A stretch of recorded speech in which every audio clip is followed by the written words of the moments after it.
Hello, everybody, and welcome back to Board Game Blender. My name is Z Garcia, and today, for this episode, we're simply talking about some excellent experiences and games we've discovered or enjoyed in 2017. It's been a very good year, in my opinion. It's been a year filled with new discoveries, new experimentation in board games.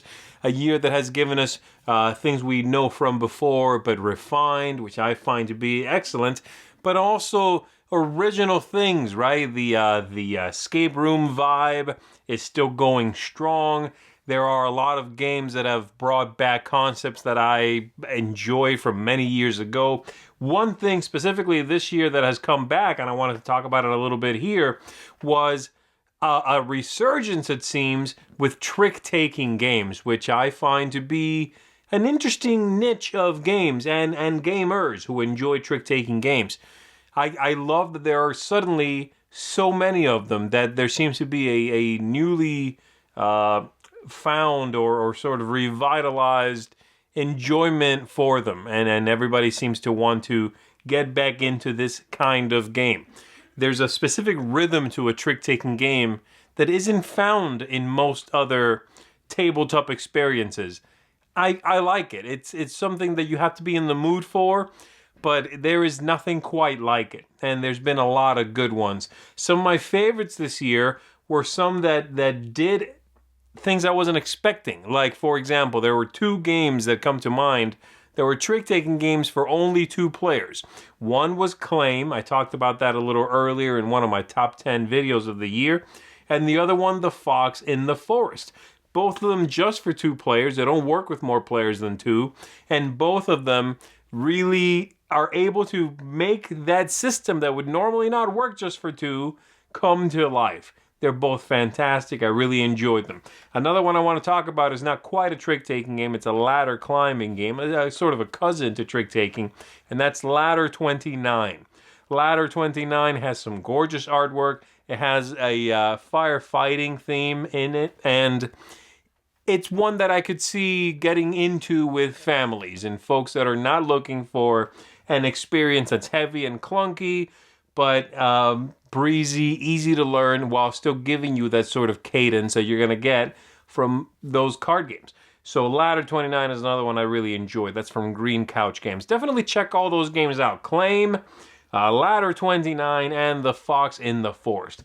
But enough of that, enough of me wishing older style games came back. Let's talk about 2017 as a whole and what we all thought about it. Here we go. Hello everybody and welcome to the life of a board gamer. My name is Daniel. And I'm Slan.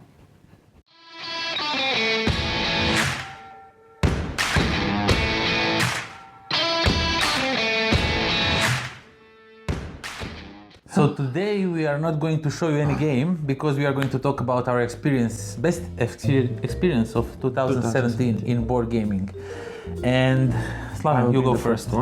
My best gaming experience of this year was definitely playing on the This War of Mine game all 3 times. It was glorious and it left me wanting more every time. That sad game. Yeah, very sad, very tragic. Yeah. It has a lot of things. His best experience is kind of sad, mine is very sad, even though it's the best experience I had this year, and that's when somebody wanted to play Roll for the Galaxy with me. Because every time I bring it to a club, nobody wants to play it, and I so much adore those cute little dice with all the custom stuff. It's a nice game, but no. I adore this game and nobody wants to play with me, but when somebody plays it with me, it's my best experience ever of the 2017. Yeah, and also we went to Essen. It was an amazing experience this year. It was awesome. Yes. It was your first time. Yeah, my first time, and I bought a lot of strange games. Yeah, we bought a van full of games, 8 of us. And also we like filming these videos. Yeah. They happened completely at random, I must say, and we really enjoyed making you laugh and thinking about ironing the gang and all other crazy stuff we did. Resuscitating with irons. It was an amazing year. We used lots of ironing stuff. A lot of ironing, a lot of irony. And we like to make these videos a lot for you. So that's that. Happy New Year, happy holidays. See you next year. See ya. Bye. Hi everyone. 2017 was a great year in gaming, and for me personally as a content creator it was great as well. I have produced over 20 songs about board games, like this one. Hashtag board games that tell stories is a portal straight to hell, but gamers like the torture, he knows us just too well. And this one. But of course at end of game, the Civil War takes me down in flames. Or this one. Dear Mr. Stegmaier, we need to talk. You can find these and many more over on my YouTube channel. I went to Gen Con this year, which was absolutely amazing. I have met and hang out with so many great Dice Tower fans and contributors. And when I got back, I started the This Game is Broken podcast with 2 Brits and 2 Americans who I still have not met yet. But the best gaming experience of 2017 has just been these last 2 weeks at home with my family. We've been playing a lot of Charterstone, a village building legacy game where you get to write on the cards, give the characters names, put stickers on the board and really create our own game. And it has been a blast. I cannot wait to play my next game of it. In 2018, I will be going to Dice Tower Con. Yay! I really cannot wait. I will, of course, keep producing videos. I have big plans for more songs about board games, so something you can look forward to, and I'm looking forward to creating them. So thank you very much for watching. My name is Dave Luzin. Stay a friend of the blend.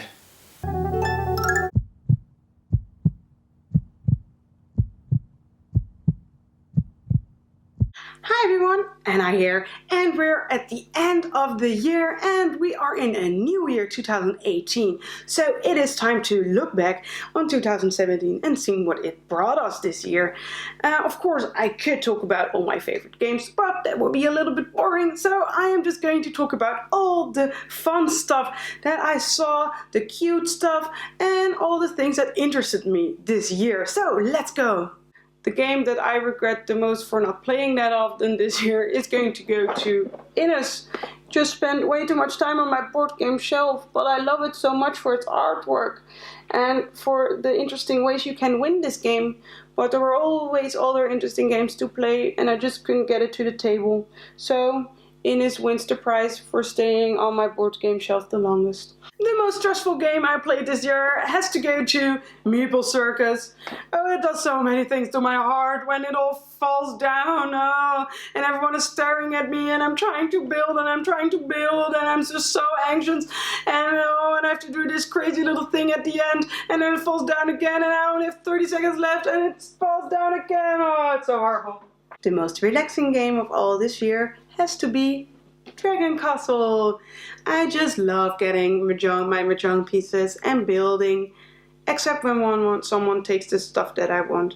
Then it's not that more relaxing for the other person, but still very relaxing to me. And that is going to be Dragon Castle. My biggest disappointment for this year is going to go to Witness. I got this at the math trade at Spiel, not realizing that I got the game in German.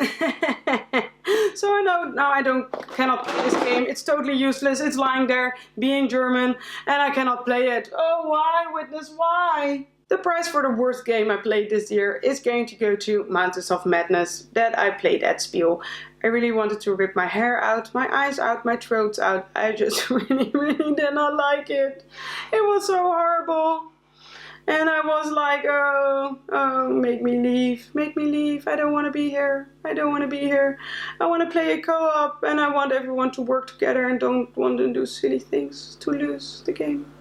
The game that is going to lose your friends the quickest is going to go to Magic Maze.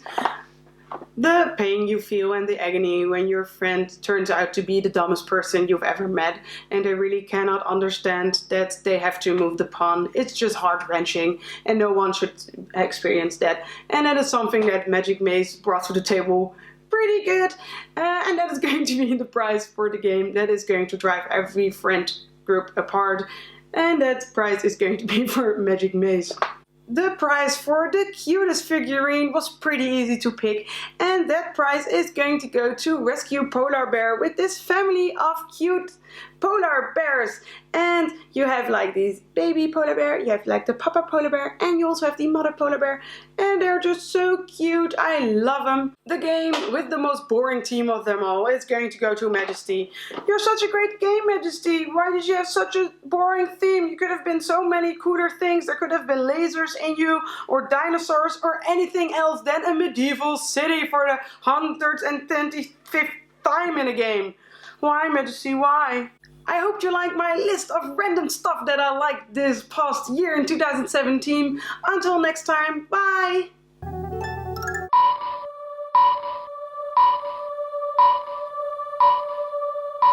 One of my favorite games from 2017 that still seems to be under the radar, whether that is because it's not quite out there yet or folks are perhaps overlooking it, is this one right here. Now, I know it has quite a stark front, but the game is called Paper Tales.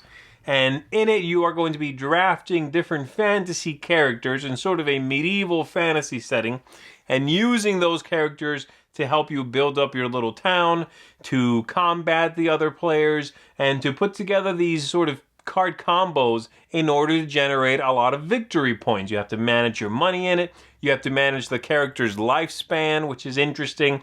And it all comes together so well, but there is really very few rules. There's not a lot of moving parts here, you know? And I enjoy it tremendously. It makes me think of when I first played Seven Wonders and the simplicity that that game brought to the table combined with so much happening, it seemed. You know, there were so many things to consider. Yeah, small options, but a lot of small options. And I love that in games. And with drafting, you are able to combine a great sense of speed and progression with a short time frame. This one also does that. But it's not just a carbon copy of other card drafting games. It does not feel just like another Seven Wonders with a new theme on it, because there's all these phases you are going to be going through. And so you have a phase in which you are drafting the characters. Yes, that's at the beginning of the round. But then you have to decide where to deploy them in front of you. The ones in the front are going to fight the other characters, the other players next to you, your neighbors. The ones in the back are just supporting them. And then you also have to decide how you manage your money, what you use it for. Those characters have costs, but you also want money for other things as well sometimes.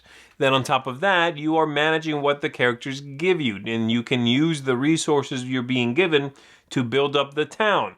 Perhaps you want to manipulate the ability to keep characters around for longer than they normally would, because you see, at the end of each round, the characters are going to age. And then after that, next round, they are going to die. And you need to draft new characters to replace them. But you can get around that with some tricky characters that can prolong some of your helpers' lives. And there's just a lot of moving parts. It's not just the combat phase, not just the drafting phase, and not just worrying about getting combos. You just need to keep an eye on all of these things. You, can ignore some of them to try to make up points in other areas, but you need to be careful in how you do that. I love it. And then on top of that, this Paper Tales theme really comes across strongly because the artwork in it, I think, is fantastic. It all looks very congruent. It all fits the same universe. It's a wonderful place filled with fantasy and fairy tales, and I just adore it.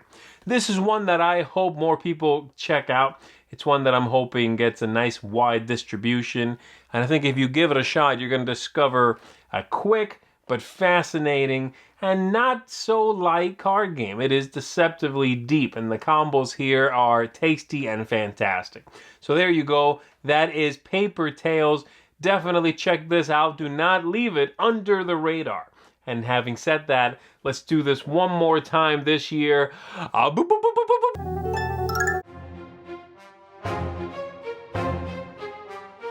Hey guys, I'm Ben, And I'm Tommy. and we're talking board games. And you'll notice that we changed our name. Change the name. Changed the name. And that is because it's impossible to find us. Still going to be pretty hard for a while, I assume, but at least now should be a little bit easier. Yeah. Crossing our fingers. But anyways, Yes. Blender. Blender. Blender. Blender. What a great show. What a great show. We are so grateful to be on this channel. Yeah. Thank you, Z. Thank you, Z, and all of the other contributors. Yes. Thank you, 2017. Thank you. Yep. 2017 is in the books. In the books. In the bag, as it were. Yeah. Yeah. Why not? In the box. Well, No. okay. Anyway, we're talking about our best gaming experience. Yeah, And I have highlights. a feeling that our best gaming experiences are probably going to overlap. Think? I do. Well. At the count of 3, let's do it. 1, 2, 3, New gaming Gloomhaven. group. Oh. Wait, what? Okay. Well, we'll go individually then. So for me, my highlight of 2017 is the fact that I was able to. Well, I say I was, but anyway. Listen to this guy. Taking all the credit. The year before, 2016 was rough because I didn't have anyone to game with, right? This is true. And in 2016, I met Tommy. I met a couple other guys, and through 2017, we were able to establish and keep a weekly game night going. Yeah, The whole year, man. it's true. Yeah, it was like, it was cool. Like everyone could count on one day a week getting together and playing games, and we knew what it was scheduled, and that was just a lot of fun. You know, That's true. We've had a lot of really good experiences with that group, played a lot of good games, made a lot of good memories, and for sure. gotten real close. Yeah, absolutely. After just like meeting out of the blue, Yeah, it's pretty cool. that's what happened. We won't tell you the actual story. No, but it's cool to have a gaming group. It's something that I was looking for and trying to find ever since I got into gaming. Yeah, it's super awesome. I'm super grateful for coming together and being able to get this group together and play some games every week. Especially since my last gaming group, it was like we would get together for half an hour, play part of a game, and then be like, "Well, that was fun, guys, but I gotta go." And it's like, what? We just started. Now we play too late. It's like, guys, it's 2 a.m. You Yeah, gotta leave. no, maybe we should throttle it a little bit. But anyways, Anyway, yeah, good. what about you, man? What's your gaming experience? Gloomhaven. Gloomhaven. This is a super awesome experience, just playing this game and going through it. It's been a lot of fun. We're, 3 scenarios in or something like Yeah, that? you're going to start our 4th still. Super, super new into the game, but I can already see where it's going, especially coming from somebody who didn't have high hopes for this game. It's still not, my favorite game of the year by any means, but the fact that each playthrough of it has been a really good experience, and we've down to the wire almost every the time. game as a whole is an experience. It's something Exactly, that you buy in on as an experience, similar to Time Stories or similar to a Pandemic Legacy. Right. You're buying the experience more than the game, and the experience that you can get out of that box, it's pretty incredible. To be fair, it is a pretty big box. It is a I big could box, probably so crawl inside there and take a nap. You can fit a lot of experience in that box. That's true. Yeah. But, cool, great. Yeah. That's it's my best of 2017, best experience of the year. And we are pumped for 2018. Oh, so excited. If you haven't seen already, we have a video of our top 10 most anticipated games of 2018, so by all means, go check it out. Check it out. Yeah, and our top 10 games of 2017. Also available for viewing. At a small fee, of course. Not really. If Anyways. you want, feel free. Yeah, send us some Bitcoin or something. Seems to be the hot topic, thing right? of 2017. Anyways, guys, those are our highlights. Thanks for watching. Enjoy your Blender episode. Take care, guys. See ya. Bye.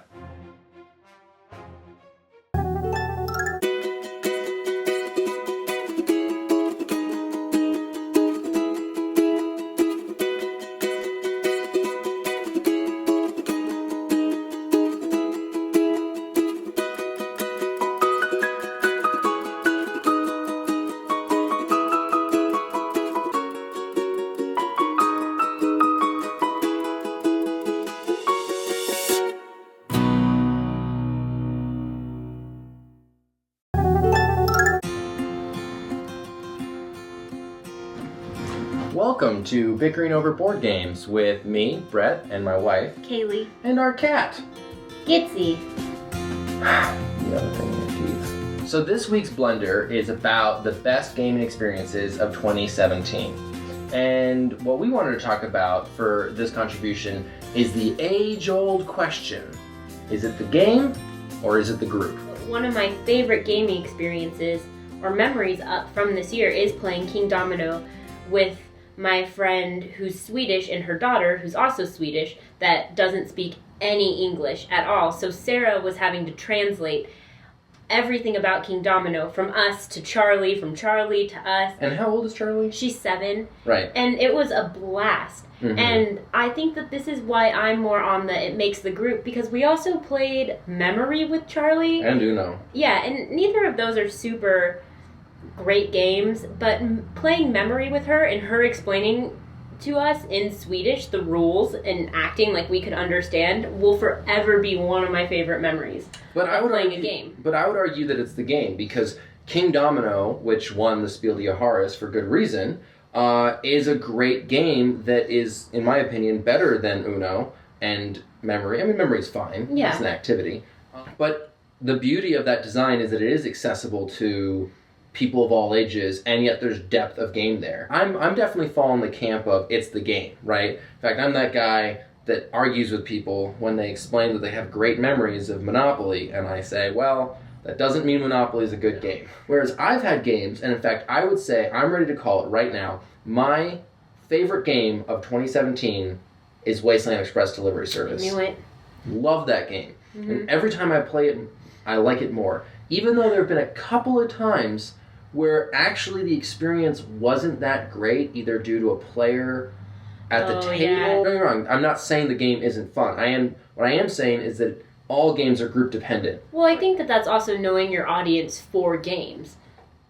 We often bring games on family vacations or play certain games with certain friends because we know that the group is going to Right. support that game.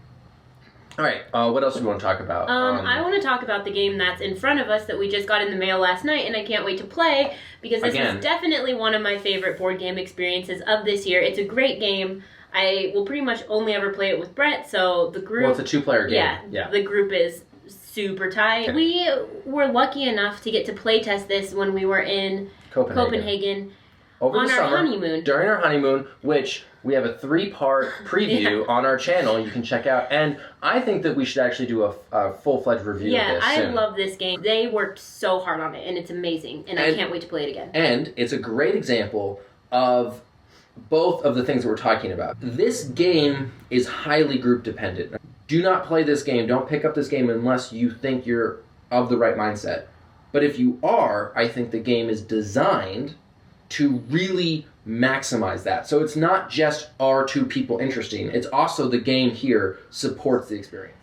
So, that said, Happy New Year. Happy New Year. Happy 2018. I am excited Yeah. about the gaming experiences we're going to have this I year. know, our first one. Yeah, well, no, we Yeah. played Pitch Deck. That was Oh, our yeah. first game of 2017. 2018. 2018. Yeah. Except when did we play? No, it was. Just trust me. It was. Okay. With that, to many more gaming experiences, pairing the right group with the right game. It's like a fine wine. It is. Hi, I'm Max from Games for Families. Now, we're not going to do a Gizmo Nose this week because, frankly, the kids have gone back to school and I didn't get around to filming anything over the Christmas holidays while they were here. I'm going to talk about my favourite gaming experience of 2017, and it's with this game, Secret Voldemort.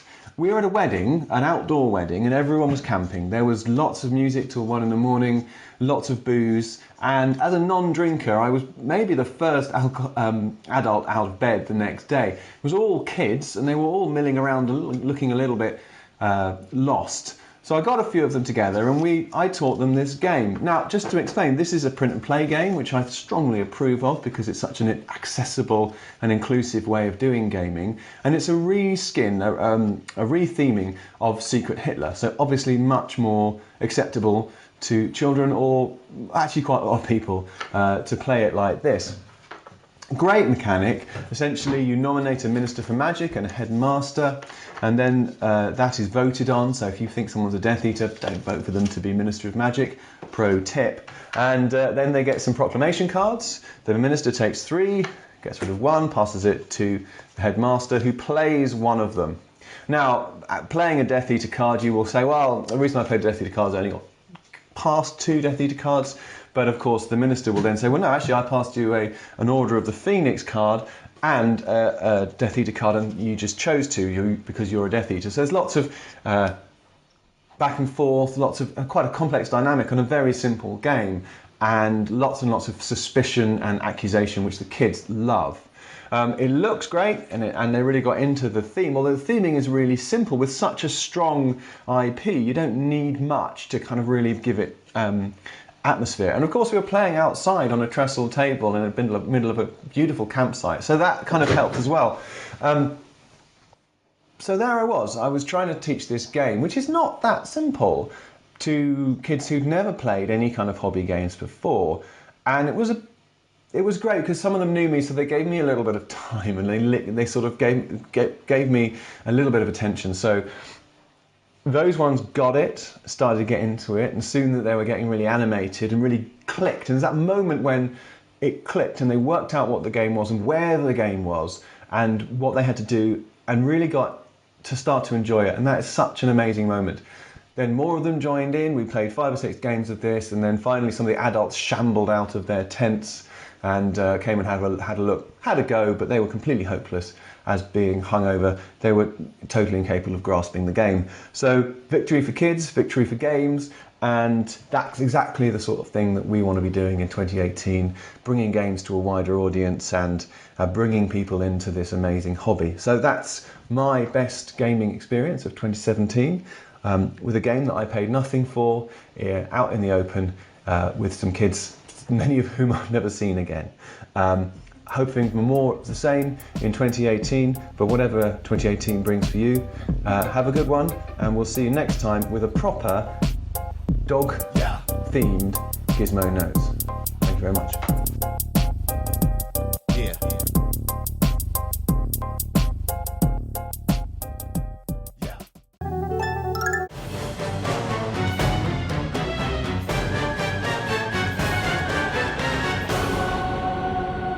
Hey everybody, welcome back to Game Olympics, where we are going to award bronze, silver, and gold medals to the category of the episode. In this case, great games that are stepping stones to other fantastic games that we had in 2017. So I guess the award goes both to the stepping stone and the new game. However, I didn't want to do just the top 3, so we're going to go to top 5. Let's kick it off with Palladium for our 5th spot, and this is going to be Shadowrun Crossfire, which was a stepping stone to Dragonfire. And they are both similar, they use the same game system, but I found Dragonfire to be a better finalized game. It has the D&D theme and uses it very richly. It also ties well to that theme, and they've now streamlined the complexity a little bit, and they've made the game a little easier to both beat, because it's a co-op game that originally was quite tough, still very tough, but a little bit better, and to progress through the levels, unlocking new things for yourself. Also, the game out of the gate is getting some very nice support. I've seen already 3 expansions out there. One had more characters. The other 2 I've seen have more content, more cards, new baddies to fight, things like that, new quests to deal with. It's an interesting game. It's a little bit of a heady game. Lots going on in it, but it's an interesting, kind of fascinating co-op game that you really need to slow down and plan your turns for. So because a small mistake will certainly cost you, and if you just talk it out, figure out the way you're going to tackle things, you'll be content. So that is our Palladium award winner. Next up, we've got Platinum, our number 4, going to Race for the Galaxy, which inspired Jump Drive. This is one of those cases in which the follow-up game is a simpler, stripped-down version of the first, but you can play it on its own. It doesn't require knowledge of the first one. It feels like its own game, and in my review, I think I described it as popcorn for gamers, and it certainly has that feel. It's a game that still is going to please the die-hard gamers out there, but you're going to want to continue. You know, it has that potato chip feel to it, where one game leaves you wanting more because they are so quick and so clever and interesting. All about putting little combos together, playing the right cards. Jump Drive is a really neat game, and of course Race for the Galaxy is a classic at this point. I love it. But Jump Drive sometimes is going to come in handy when I want something that I can teach very easily and is quicker. We'll probably end up playing more than once too. So there you go. That is our Platinum Award. And now we're going to go to our Bronze winner. This goes to Avenue, which inspired Santa Maria in some ways. Now, this is a little bit more of a stretch, but if you are familiar with both games, I think you can see how one game system inspired part of, at least, Santa Maria. This idea of rolling dice and then using those dice to activate an entire row or an entire column wasn't quite what you did in Avenue. You used dice to write in spots on your board, but they, from a quick glance, have a very similar look, and they've gone ahead and taken that basic mechanism and wrapped an entire solid Euro game around them. Both games are great. They're very different, though. You certainly don't need to play one to enjoy the other. And I could even see you enjoying one and not the other, because they are very different. But both are superbly made, attractive, interesting, and very engaging. So Santa Maria and Avenue before it, both great games. All right, our silver is going to go to Las Vegas, a nice dice game which inspired, I think, in some way, Dice Age The Hunt. They have the same core system. And again, yes, this is a little bit of a leap, but if you've played one and then the other, you can very quickly your mind will go, oh, this is like that other game. Because they've taken the dice system in Las Vegas in Dice Age and then wrapped a really cool theme around it where you are cave people hunting animals and gathering fruit and so on. And then added some more layers on top of that. There's a little more going on in it. Game's theme fits very well. It's gorgeous, interesting. The decisions in it are going to lead to a lot of stand-up moments. And it's still a tight enough game that it's not going to take your entire evening. Really enjoy it. I think it takes what Las Vegas did, which was a streamlined concept, and adds to it without weighing down and sort of breaking that simple dice mechanism. Very cool stuff. And then lastly, our gold winner is going to be Above and Below, which inspired Near and Far. A much more obvious leap here, of course, but I really do think that Above and Below was a trial run for Near and Far. Near and Far is just such a complete game. It feels finalized. It feels like a breath of fresh air, and everything in it works together so well. Above and Below had some Euro mechanisms and then some storytelling aspects, or sort of, it would tell you a story. You didn't tell the story, but you would read an entry and you would see what happened in the tale, and at the end you'd get something to sort of take back to your Euro game. That's very much how it felt. You got your story game over here, you got your Euro game over here. You walk over, grab some stuff, and walk it back to the game you're playing. I think Near and Far marries those two things extremely well. And in my opinion, kind of makes Above and Below just feel like a trial run, almost obsolete, really. Near and Far is just so much better. It's attractive. There's a ton of content in the game, and it's simply a better product. In my opinion, I think it's just a better concept and a better execution of the idea. So there you go. That's it for us. Our top 5 Game Olympics winners this time. I hope you try some of these out. Maybe go back and try the originals if you feel like comparing them. All excellent, all very cool games, and we'll see you next time.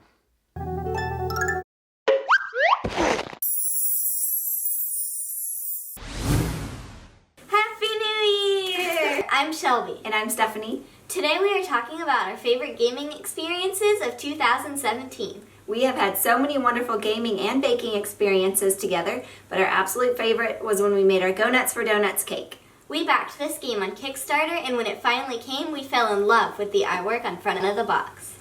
We had the best time creating this cake, so that is what we're going to show you a little bit of today. Let's get into it. We started out by baking 6 donut halves. Each of our cakes got a different type of buttercream. This donut has vanilla buttercream that we colored blue, and then we gave it some yummy sprinkles for fun. After both halves were filled, we flipped one on top of the other. We repeated the same steps for the strawberry and maple donut cakes. For the eclair, we baked 2 12-inch cakes in chocolate and vanilla. We filled the eclair cake with vanilla buttercream and then sprinkled it with some toffee just to make it extra yummy. After we had all the cakes filled, I carved the eclair cake into the proper shape. Next, we covered the eclair in fondant, smoothed it, and cut away the excess. Yay! It's time for our favorite part, the decorating. We began the decorating by painting the cakes with food coloring to make them look more realistic. Next, we're rolling out our fondant for the eclair. We made a template for this one and also gave it a scalloped edge. We moved it onto the cake and then had to celebrate because it was just so cute. Can't have a pink donut without sprinkles, so we decorated with different sized pearls and heart sprinkles. Next, we gave them their cute little faces. Now that we've got our cakes finished, it's time to move on to the cake pop donut holes. We dipped the sticks into the chocolate and inserted them into the cake pop. We dipped them in melted candy melts and allowed them to dry. All of the pops were decorated in the same way, so we will show you one of our favorite ones. We used the chocolate fondant to create the chocolate drips on the top of his head. And then we painted on the facial features using a toothpick dipped in melted chocolate. We're almost finished. It's time to assemble the cake. We placed the cakes on our cake board. I am directing my mom on where to put each cake. We wanted it to be precise. And finally, we attached the donut holes using melted chocolate. Woo! We are all finished. This is one of my favorite cakes ever. What time is it cutting? Let's cut it. Right now. Right now? Okay, you stay here.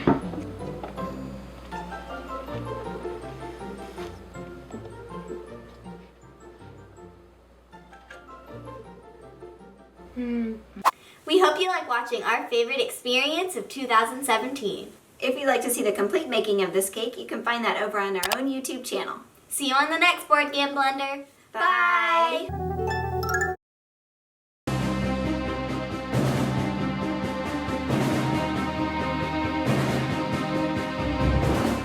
Howdy folks, welcome to Two Player Showdown. I'm Rebecca. I'm Hunter. And today we're going to talk about our best memories gaming in 2017. First off, we're going to do a really quick run through because we did a longer version on our own channel on the Family Showdown.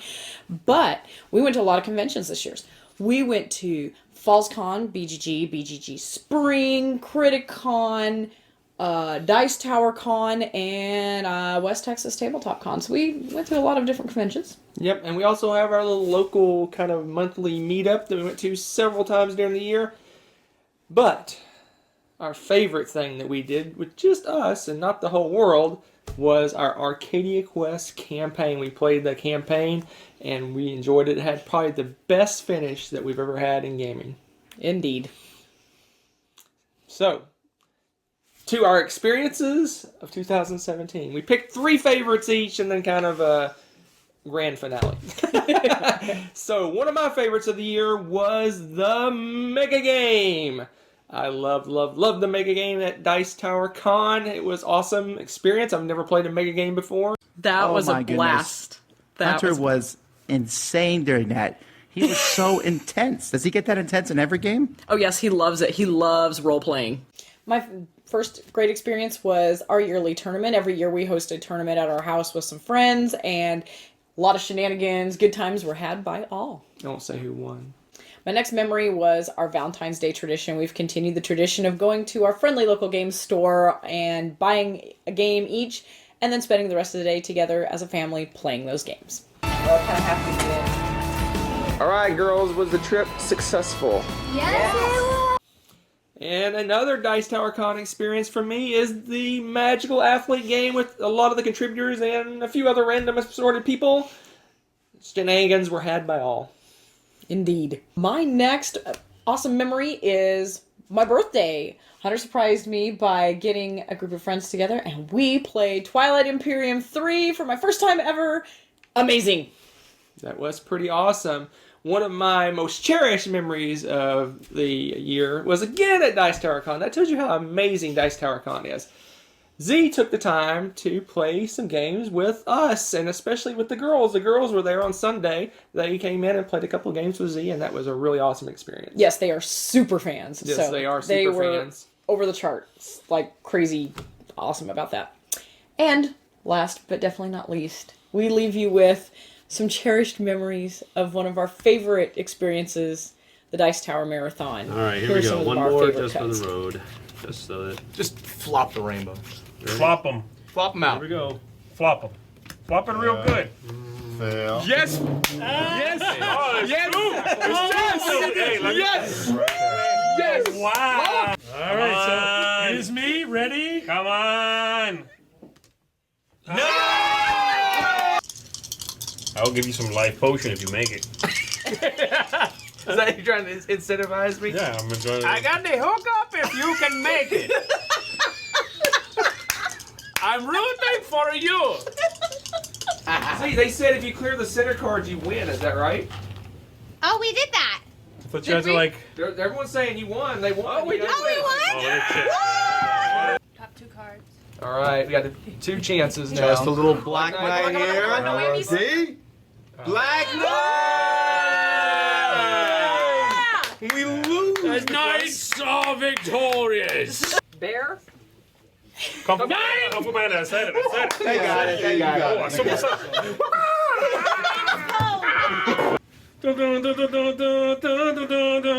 A little help, my friends. What the hell?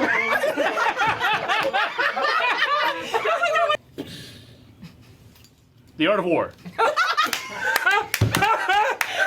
Girls. No. Girls. How about that? How about that? Let's do this. No one.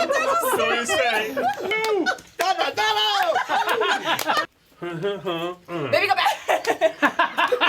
And that was definitely my favorite memory of 2017, and one of Rebecca's favorite as well. Yes. So thank you for sharing those memories with us, and we look forward to making more with you guys. Have a wonderful 2018. Cookies!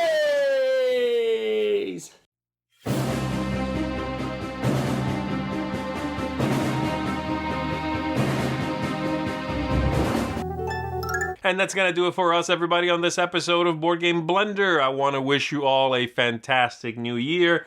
Thanks for hanging out with us, for checking out the episodes. Big thanks, of course, as always, to all of my contributors, and a happy new year to them all. And as always, hey, stay a friend of the blend, all right? I'll see you next time.